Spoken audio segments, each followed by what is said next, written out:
आज की वीडियो आप लोगों के लिए बहुत ज़्यादा इंपॉर्टेंट होने वाली है क्योंकि आज की वीडियो के अंदर हम लोग गोल्ड का प्रॉपर कंप्लीट एनालिसिस करेंगे कि इस वीक के अंदर आप लोगों ने जो है वो किस तरीके से ट्रेड करनी है।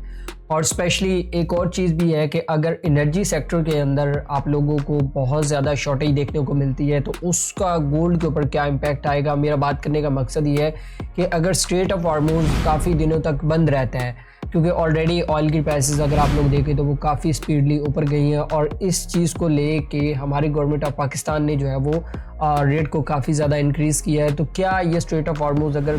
काफ़ी दिनों तक बंद रहता है तो मुख्तलिफ कंट्रीज़ के ऊपर इसका क्या इम्पैक्ट आएगा। और स्पेशली जो एनर्जी सेक्टर जब उसको जो मतलब कि काफ़ी हद तक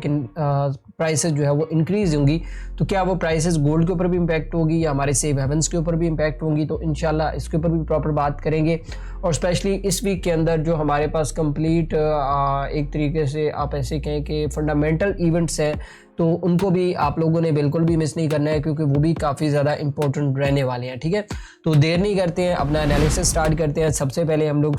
देख लेते हैं फंडामेंटल न्यूज़ को। और मैं अगर यहाँ पे फंडामेंटल न्यूज़ के हवाले से बात करूँ तो यहाँ पे एक बड़ी मेजर चेंज भी है। सबसे पहले आप लोगों को बता दूँ कि अभी जो लोग पाकिस्तान के अंदर हैं या पूरी दुनिया के अंदर जो है वो टाइम जोन जो है वो शिफ्ट हो चुका है 1 घंटे का। जो अब पहले ये होता था कि सेशन हमारे पास जो है वो तकरीबन 6:30 बजे स्टार्ट होता था पाकिस्तानी टाइम के मुताबिक, तो अब जो सेशन है वो तकरीबन 5:30 बजे स्टार्ट हो जाएगा। और पहले जो न्यूज़ आप लोगों को 6:30 बजे देखने को मिलती थी वही न्यूज़ अब जो है वो हमारे पास 5:30 बजे देखने को मिलेंगी। ठीक है, तो आपने थोड़ा सा जहन में रखना है। अच्छा, सबसे पहले मंडे वाले दिन की बात करें तो मंडे वाले दिन एक और चीज़ भी है कि यहाँ पे मंडे और ट्यूसडे कोई भी एज इट इज़ कोई न्यूज़ नहीं है, लेकिन जंग की वजह से हो सकता है कि प्राइसेस जो है वो काफ़ी ज़्यादा वोलेटाइल हो सकती हैं। क्योंकि मैं ना लास्ट में आप लोगों को बताऊंगा कि एनर्जी सेक्टर अगर वीक होता है तो उसका सेफ हेवन्स के ऊपर क्या इम्पैक्ट पड़ता है। तो वीडियो आप लोगों ने बिल्कुल भी मिस नहीं करनी है।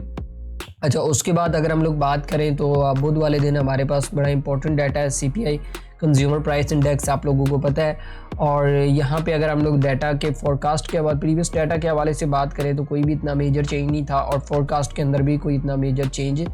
नहीं है। लेकिन एक बात याद रखिएगा कि ये जो जंग लगी है ना, ये जो ईरान और जो USA के दरमियान ये जो मामला स्टार्ट हुए हैं और ऑयल की शॉर्टेज हुई है, गैस की शॉर्टेज हुई है, तो ये जो रिपोर्ट है ना CPI की जो रिपोर्ट, क्योंकि जाहिर सी बात है अगर हमारे पाकिस्तान के हवाले से बात करें तो ऑयल की प्राइसेस काफ़ी ज़्यादा इंक्रीज़ हुई हैं तो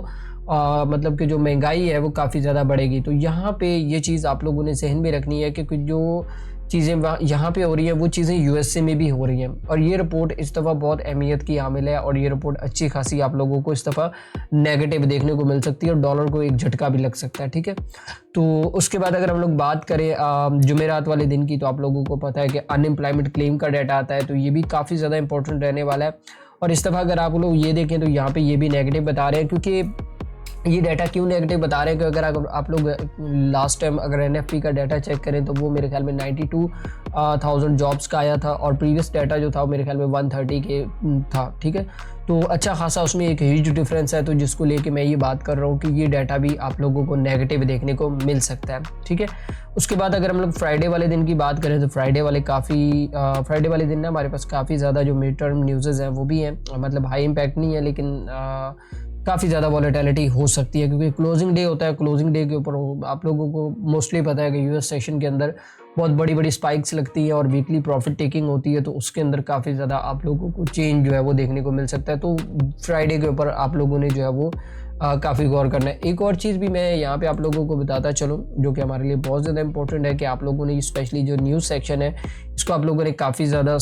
गौर से देखना है। स्पेशली जो ट्रंप की ट्वीट्स आ रही हैं तो उनको भी आप लोगों ने काफ़ी ज़्यादा गौर से देखना है। क्योंकि मैं ये समझता हूँ इस टाइम के ऊपर कि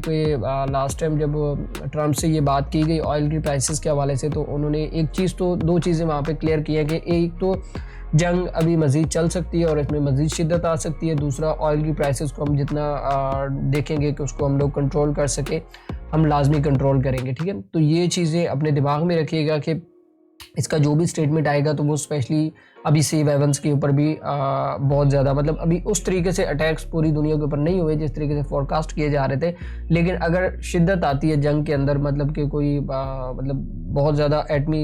मामलात के ऊपर बात होती है या कोई अपना एटमी असासा जो है वो टेस्ट करने की कोशिश करता है ईरान, तो लोग फिर सेव हेवन्स की तरफ भागेंगे। फिर आप लोगों को गोल्ड, सिल्वर, इन सारी चीज़ों के अंदर जो है वो काफ़ी ज़्यादा मूवमेंट आप लोगों को देखने को मिल सकती है। सो अभी मैं आप लोगों को बेसिकली चार्ट के ऊपर समझाता हूँ कि आप लोगों ने आने वाले वीक के अंदर कौन कौन से लेवल्स को जो यूज़ करके आप लोगों ने जो ट्रेडिंग करनी है। तो अगर मैं बात करूँ यहाँ पे टेक्निकल एनालिसिस के हवाले से, तो सबसे पहले हम लोग यहाँ पे बात कर लेते हैं टेक्निकल एनालिसिस के हवाले से। तो हम लोग स्टार्ट कर लेते हैं डेली से। मैं आप लोगों को डेली पे से स्टार्ट करके आज मैंने थोड़ा सा चार्ट एडवांस यूज़ किया है ताकि आप लोगों को थोड़ा सा एक्सप्लेनेशंस के साथ समझा सकूं कि अब आप लोगों ने ट्रेड करना है, क्योंकि फंडामेंटल हम डिस्कस कर चुके हैं ऑलरेडी, सेंटीमेंट भी हम लोग डिस्कस कर चुके हैं। अभी मैं आप लोगों को टेक्निकली पॉइंट समझाऊंगा कि टेक्निकली पॉइंट से आप लोगों ने किस तरीके से ट्रेड करना है। अच्छा, यहाँ पे बेसिकली अगर आप लोग प्रीवियसली मार्केट का स्ट्रक्चर देखें ना, तो मार्केट के स्ट्रक्चर के हवाले से अगर आप लोग देखें तो गोल्ड की प्राइसेस जो है वो जिग-जैग करती हुई ऊपर जा रही थी पिछले कुछ महीनों से। मतलब 2025 जो था वो हमारे पास एक बड़ा प्यारा साल रहा है जिसके अंदर गोल्ड की प्राइसेस जो है वो अच्छी खासी ऊपर गई हैं, ठीक है। और अगर आप लोग देखें तो गोल्ड का जो अब तक का ऑल टाइम हाई था वो हमारे पास 5605 था, और 5605 का ऑल टाइम हाई लगाने के बाद गोल्ड की प्राइसेस ने अचानक से तकरीबन आप ऐसे कहें कोई 20 से 18% का जो है वो करेक्शन दिया, और करेक्शन देने के बाद जो है वो यहाँ पे प्राइसेस दोबारा से जो है वो अप साइड पे जा रही है। अब हमारे लिए जो सबसे इम्पोर्टेंट पॉइंट होता है ना वो ये होता है कि अगर आप लोग जब भी एनालिसिस कर रहे होते हो ना तो प्रीवियस लो और प्रीवियस हाई, ठीक है, ये बड़ा मैटर करता है हमारे लिए। और अगर आप लोग थोड़ा सा अपने ज़हन को दोहराएं तो मैं आप लोगों को यहाँ पे बता दूं कि मार्केट अपनी हिस्ट्री दोहराती है, ये भी आप लोगों ने अपने ज़हन में एक बात याद रखनी है। वो मैं आप लोगों को थोड़ा सा यहाँ पे एक स्ट्रेटेजी है जिसको मैं अमूमन यूज़ करता हूँ, क्योंकि अगर आप लोग देखें ना यहाँ पे फॉर एग्जांपल ये लो था, ये हाई था, ठीक है, इस लो से इस हाई के दरमियान अगर हम लोग फेबो को प्लॉट करते हैं तो यहाँ पे देखें एग्जैक्टली कितना करेक्शन हुआ। हमारे पास तकरीबन कोई 61 के लेवल से जो है वो मार्केट करेक्शन करके ऊपर गई है। और अगर इस लो से इस लो से ये जो लो मैंने प्रीवियस जो लो है, ये वाला जो लो है, इस लो से इस हाई तक अगर फेबो लगाता हूँ तो यहाँ पे प्राइसेस ने अपना ट्रेंड चेंज करने की कोशिश की है लेकिन कर नहीं पाई है, और प्राइसेस जो है वो दोबारा अपसाइड पे निकल चुकी हैं, ठीक है। अभी हमारे लिए क्या प्लान है कि वो भी मैं आप लोगों को बता देता हूँ। जो हमारे लिए जो सबसे इंपॉर्टेंट चीज़ रहने वाली है ना, एक तो ये है कि हमारे पास ये वाला जो हाई है ये बड़ा इंपॉर्टेंट रहने वाला है, और उसके बाद ये वाला जो लो है ये बड़ा इंपॉर्टेंट रहने वाला है, ठीक है। अब इस हाई से लेके इस लो के दरमियान अगर आप लोग अपना फिबोनाची रिट्रेसमेंट टूल जो है वो उसको हम लोग ड्रॉ करते हैं तो यहाँ पे एग्जैक्टली मार्केट ने अपना ट्रेंड चेंज करने की कोशिश की लेकिन कर नहीं पाई, ठीक है। अगर आप लोग देखें तो यहाँ पे प्राइसेस नीचे आई, नीचे आने के बाद यहाँ पे प्राइसेस ने अब दोबारा से यहाँ पे इस एरिया के अंदर रेंज स्टार्ट किया, रेंज स्टार्ट करने के बाद यहाँ पे 50-61 के एरिया के ऊपर यहाँ पे रेंज स्टार्ट कर दिया। तो इसका मतलब ये है कि गोल्ड की प्राइसेस डाउन नहीं है, यहाँ से प्राइसेस अप साइड पे निकल सकती हैं और अपने ऑल टाइम हाई तक जा सकती है, क्योंकि ये जो करेक्शन, ये जो प्रीवियसली मार्केट ने ये जो यहाँ पे ये जो काम किया है ना, अपना ब्रेक ऑफ स्ट्रक्चर को जो है वो ब्रेक किया और यहाँ पे बुलिश कैंडल बनाई है, तो मे भी पॉसिबल है, जो मैं जो चीज़ समझता हूँ तो गोल्ड की प्राइसेस इस लेवल से जो है वो अप साइड पे आप लोगों को देखने को मिल सकती है। ये जो लेवल मैंने आप लोगों को बताया, मैं एरो को थोड़ा सा मोटा कर देता हूँ और इसका कलर भी मैं तब्दील कर देता हूँ ताकि आप लोगों को थोड़ा सा वाज़ेह हो जाए। तो यहाँ से इस एरिया से आप लोगों को गोल्ड की प्राइसेस अप साइड पे निकल सकती है। जो हमारे पास जो सबसे इम्पोर्टेंट जोन रहने वाला है ना, वो भी मैं आप लोगों को बता देता हूँ कि जो ये वाला जो जोन है ना हमारे पास, जो 50-61 का जोन है, तकरीबन आप काफ़ी बड़ा जोन है, मतलब 51 से लेके ये तकरीबन कोई 50 मतलब 5000 से लेके 5100 तक का जो जोन है ना, जो इसके दरमियान का जो एरिया है, यहाँ से गोल्ड की प्राइसेस आप लोगों को अप साइड पे देखने को मिल सकती है। मतलब प्राइसेस जो है वो यहाँ से इस एरिया से यहाँ तक जो है वो आप लोगों को देखने को मिल सकती हैं। तो ये चीज़ आपने अपने जहन में रखनी है इस टाइम के ऊपर। हाँ, अगर गोल्ड की प्राइसेस नेक्स्ट टाइम जो आने वाली जो मूवमेंट है, अगर ये नीचे क्लोज हो जाती है तो फिर मैं आप लोगों को मजीद अपडेट कर दूंगा, लेकिन अभी के लिए हम लोग यहाँ से इस एरिया के अंदर जो है वो बाहर है, ठीक है। अभी मैं आप लोगों को छोटे टाइम फ्रेम पे लेके जाता हूँ। छोटे टाइम फ्रेम के अंदर मैं आप लोगों को समझाता हूँ कि आप लोगों ने किस तरीके से ट्रेड करना है। और यहाँ पे अगर आप लोग देखें तो यहाँ पे ये H4 है, और H4 को मैं प्रीवियसली मार्केट को मैंने आप लोगों को बताया भी है कि जो हमारे लिए जो सबसे इंपॉर्टेंट चीज़ होती है ना, वो ये प्रीवियस हाई होता है और ये प्रीवियस लो होता है, ये वाला, ठीक है। तो अभी हम क्या करेंगे कि इस प्रीवियस हाई से लेके ये जो प्रीवियस हाई है, इस प्रीवियस हाई से लेके इस प्रीवियस लो के दरमियान अगर आप लोग फिबोनाची को प्लॉट करें ना यहाँ पे, तो यहाँ पे प्राइसेस वही सेम सिनेरियो है जो मैंने आप लोगों को डेली के अंदर बताया। तो प्राइसेस ने जो है वो ये वाला जो जोन है ना हमारे पास अभी के लिए, मैं आप लोगों को यहाँ पे एक और चीज़ भी बता देता हूँ कि दो बड़े इंपॉर्टेंट जोन रहने वाले हैं हमारे पास प्राइस को अगर रिट्रेसमेंट के हिसाब से भी अगर देखें तो। एक तो ये वाला जोन है, ये भी काफ़ी ज़्यादा इंपॉर्टेंट रहने वाला है। ये वाला हो सकता है मे बी पॉसिबल है कि चांसेस है कि प्राइस जो है वो मतलब कि अगर आप लोग यहाँ पे थोड़ा सा देखें ना, मार्केट ने जैसे ही ये वाला जो लो है इस लो से यहाँ पे इस एरिया को ब्रेक किया और ब्रेक करने के बाद ये हाई बनाया, और ये हाई बनाने के बाद अगर आप लोग देखें तो यहाँ पे हमारे पास एक इन्वर्स हेड शोल्डर भी देखने को मिल रहा है जो कि एक बुलिश की इंडिकेशन होती है। मतलब इसका अगर यहाँ से प्राइसेस बुलिश होती भी है तो हमारे पास जो पहला टारगेट रहने वाला है वो तकरीबन रहने वाला है कुछ 5400 का एरिया, और दूसरा जो एरिया हमारे पास रहेगा वो 5500 का एरिया। यहाँ से भी प्राइसेस अपसाइड पे जो है वो निकल सकती हैं। एक तो सिनेरियो ये है। अब उसके बाद अगला सिनेरियो हमारे पास क्या रहने वाला है कि अगर गोल्ड की प्राइसेस थोड़ा डाउन साइड पे आती हैं और तकरीबन 4850 और 4851 के लेवल से, तो यहाँ से भी हम लोग इसको बाय वाली साइड पे पोजीशंस को जो है वो देख सकते हैं। जो हमारे लिए जो मेजर इंपॉर्टेंट एरियाज़ है ना वो यही है, एक 5100 का एरिया है और एक 5000 का एरिया। और उसके बाद अगर हम लोग बात करें नीचे वाले लेवल्स की तो हमारे पास 4900 और 4800 का एरिया है। ये थोड़े बड़े जोन्स हैं लेकिन आप लोगों ने थोड़ा एहतियात से ट्रेड करना है। अभी मैं H1 के ऊपर आप लोगों को बता देता हूँ कि H1 के ऊपर आप लोगों ने जो है वो किस तरीके से ट्रेड करना है, और H1 का मैं थोड़ा सा एक्सप्लेन कर देता हूँ क्योंकि बहुत सारे लोग होते हैं कि उन लोगों को मार्केट जैसे ही ओपन होता है तो उन्होंने फ़ौरन जो है वो ट्रेड करना होता है। अच्छा, यहाँ पे ना एक बड़ी इंपॉर्टेंट चीज़ है कि अगर आप लोग देखें ना मार्केट ने एक मूव लेने के वक्त, क्योंकि गोल्ड की ना अक्सर आदत है कि गोल्ड जैसे भी मूव करता है ना तो उसके बाद प्राइसेस जो है वो वहाँ पे रेंज करना स्टार्ट कर देती है। ये लास्ट वीक का मूव है। अगर आप लोग देखें तो प्राइस ने ये डिप दिया और डिप देने के बाद अगर आप लोग देखें तो इस एरिया में हम लोग अगर फिबोनाची को प्लॉट करते हैं ना यहाँ पे, मतलब प्रीवियस हाई टू लो को प्लॉट करेंगे यहाँ पे, तो एग्जैक्टली कैलकुलेशन निकल के आ जाएगी कि आप गोल्ड की प्राइसेस करना क्या चाहती है। ठीक है, तो यहाँ पे अगर आप लोग देखें तो प्राइसेस ने जैसे ही ये ड्रॉप दिया तो ड्रॉप देने के बाद अब प्राइसेस ने यहाँ पे इस एरिया से जो है वो 50% की करेक्शन जो है वो अपनी कंप्लीट कर ली है इस एरिया से। ठीक है, और अब यहाँ पे नीचे जो है वो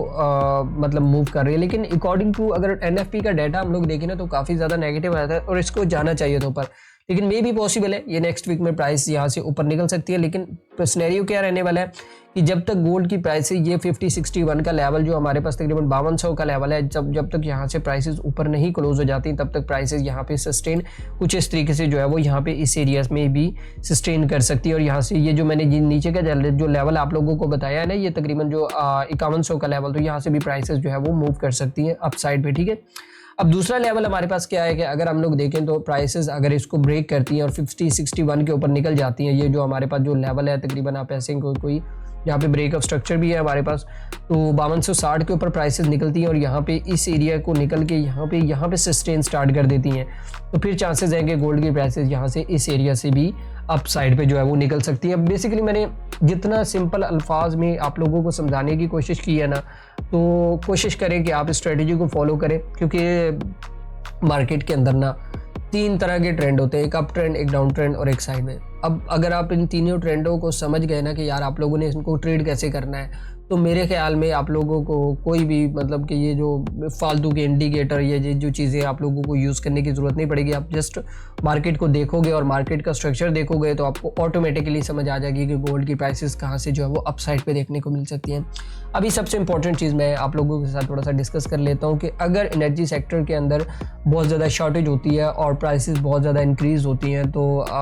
गोल्ड के ऊपर और सिल्वर के ऊपर उसका क्या इम्पैक्ट आएगा, मैं वो भी आप लोगों को बता देता हूँ। देखो, एक सिंपल सा फॉर्मूला है कि दुनिया में कभी भी कहीं भी किसी भी जगह पे अगर महंगाई बढ़ती है ना तो वो ओवरऑल सारी चीज़ों को इम्पैक्ट करती है। वो आपकी जो रोज़मर्रा की चीज़ें हैं जैसे CPI है वो उसको इम्पैक्ट करेगी। जैसे हमारे पास वो जो भी ऑयल की प्राइसेस हैं वो इंक्रीज़ हो जाएंगी, उसके बाद जो सेव हेवन्स हैं उनकी वैल्यू में जो है वो इजाफा हो जाएगा। तो ये चीज़, इसमें कोई दो राय नहीं है कि गोल्ड की प्राइसेस ऊपर नहीं जाएंगी, गोल्ड की प्राइसेस डेफिनेटली ऊपर जाएंगी। लेकिन ये जो काम स्टार्ट हो गया है अभी से, जो एनर्जी सेक्टर के अंदर जो क्राइसिस आना स्टार्ट हो जाए, क्योंकि इस टाइम सारे इन्वेस्टर्स का ज़हन जो है ना इस टाइम के ऊपर वो एनर्जी सेक्टर के अंदर चला गया। अब कैसे चला गया वो भी मैं आप लोगों को थोड़ा एक्सप्लेन करके बता देता हूँ कि ये ऑयल की है। मतलब ऑयल की मैं अगर आप लोगों को